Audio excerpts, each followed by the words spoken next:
Hi y'all, this is Steve and I'm going to show you the kayak rack that I built for the back of my RV.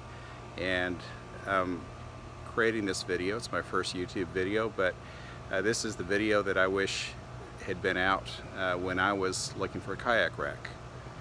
I had considered different options for how can I carry the kayaks plus the bikes on the back of the RV. There's of course yak-ups, which would be about $2,000 to get what I wanted, and it would have also taken about 2.5 months.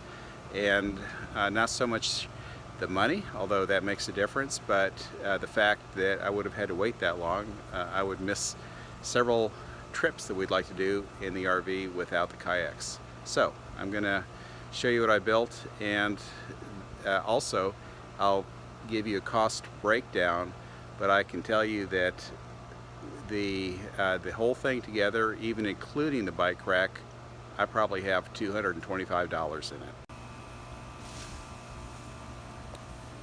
So I built a lot of this. I bought a couple pieces to it that bolt on. One was the base unit, which is a 500-pound carrier that I bought from Harbor Freight, and then made a number of modifications to that.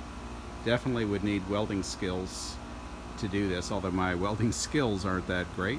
It welded up just fine. So let me come over here. One of the things I wanted with this kayak rack was to not have to bolt it on to the back of the RV. I didn't want to bolt it to the ladder, and I also didn't want to bolt it to the step that has the sewage tube. So I started off by buying the from Harbor Freight. It's a hitch extender that also has the accessory piece to it, and you'll notice that down here I have a anti-rattle clamp.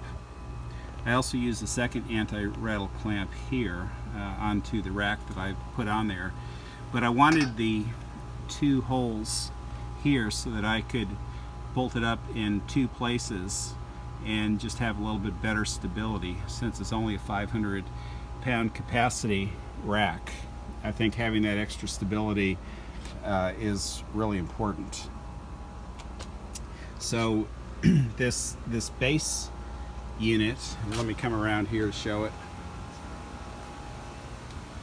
It was a 500-pound capacity, but it was only about $40 from Harbor Freight.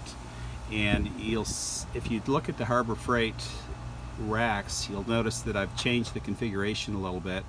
I cut out the horizontal runners they have, and made the holes for the kayaks, and just reconfigured that a bit.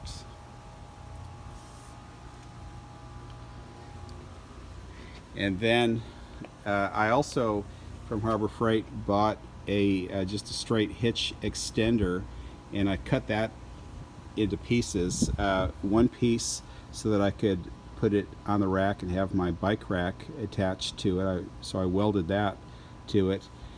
The other piece of that straight extender I'm using for the accessory port in the hitch. Okay, and then the other pieces that I welded, the tubes, I've got the one main vertical tube going up, which is a 1.5 inch steel that I happen to have from another project.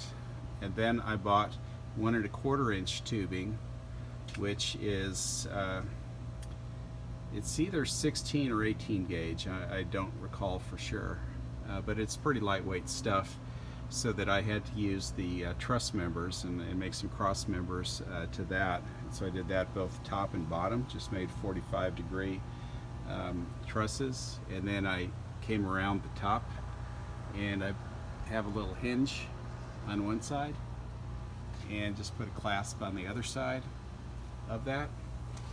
And I also took the 1.5, as you can see, I went from the vertical 1.5-inch bar. It's another small truss that goes into the rack at the bottom.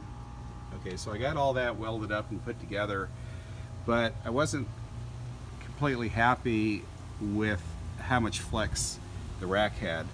So then I came back later and bought an angle iron, and this is a pretty stout angle iron. It's only about a 1.5 inch angle iron, but it's 3/16 thickness, which is thick and fairly stout. And now I'm happy with how rigid it is. I just took this whole attachment out for a test drive on the highway a little bit ago, and it worked great. There was not that much wiggle. Probably there was just a little bit, but I would call that totally acceptable. And you can see as I push it, there's just a tiny bit of wiggle there, but not much at all. And I also wanted the ability to use an existing bike rack that I had, and I was able to buy this Allen bike rack for 3 bikes for about $70 on sale several months ago. So I wanted to be able to reuse that instead of trying to put the bikes vertically in the middle like I've seen with the Yak-Ups and some others. This allows me to use what I already have. It's bolt-on, and we can now go camping and have everything together.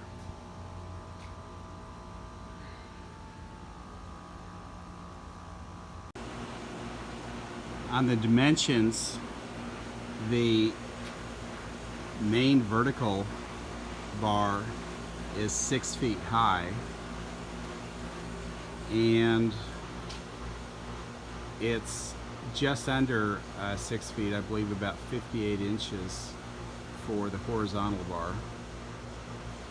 And then your width, make sure you get it wide enough for the kayaks.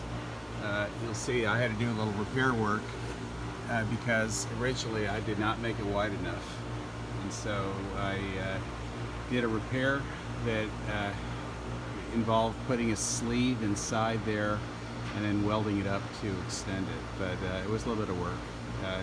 Better just to measure it correctly the first time. And then also I put eye hooks on top. And then you'll see that I strap it by taking it around the kayaks through the eye hooks, and then I've just simply brought it down and used these ratchet hooks and ratchet it up right there.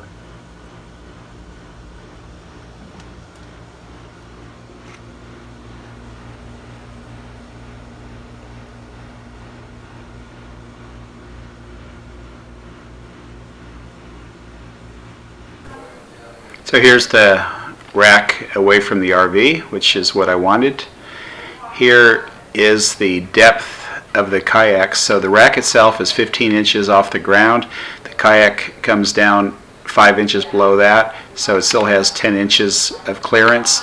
The top of the kayaks are 11 feet 4 inches from the ground, so very legal and not too high for bridges. Here's the cost breakdown. So with everything included, I spent $242. That includes the bike rack. Here is the rack with a bike, just for an example. I'll probably normally travel with 2 bikes. And then here is the rack just by itself without the bikes, and the final look. Thanks for watching.